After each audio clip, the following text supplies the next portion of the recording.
administration right now, where they really do expect you to just embrace the suck.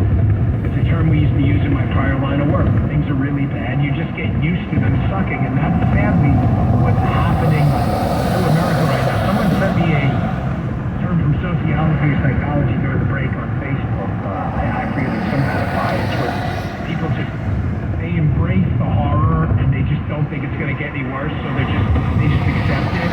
Sorry, I forget what the term was. But that's where we are now. And I don't know what it's going to take to wake people up, but the litany of lies coming from the Biden administration is not helping. Here's my order, DHS. I mean, the guy's just a disgrace, folks. I don't know what else to say here. The guy's just an embarrassment. I mean, he runs a department literally called, the cabinet department called the Department of Homeland Security, while he presides over a border that has never been this open at any point in human history.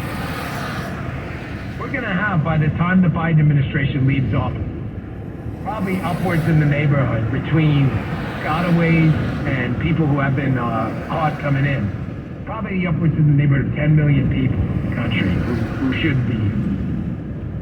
Here's my orcas yesterday. I mean, again, the just cojones on this guy up on Capitol Hill, suggesting, yes, that the border is in fact secure. I mean, this is just a kick right in the Johnson to anybody who is listening. Check this out. Do you continue to maintain that the border is secure? Yes, and we are working day in and day out to enhance its security, Congressman. Yeah, folks, one, the answer should have been no, the border's not secure, because it's not. That's obvious. But he's not doing squat. He's not doing jack squat, and Jack left town. What is he doing to secure the border? Okay? Anyone? Okay, nothing. That's what he's doing. Squat! Oh, wait. Oh, no. Sorry. Yeah, I thought I heard something. Yeah, just suspicious. Yeah, sorry about that. I just wanted to throw that out. Because this is how they get you to embrace the suck, by lying to you. Place you there, it's transitory, the border. Oh, it's secure. Afghanistan, greatest logistics operation in the history of humankind. And liberals accept it. So they go, yes, they do. They voted for it. All right, I gotta play this news report. This is the Bay Area NBC, local NBC, not national NBC. Like NBC Nightly News with Lester Holt. This is the local. Yeah. Thanks to them doing, bizarrely, some actual journalism again, an NBC outlet. People are starting to ask real questions about this Paul Pelosi attack. Again, I'll say for the 1,000th time, hope the guy gets better. Got it? Mean it. I don't like to see anybody get hit with a hammer, okay? It's not funny.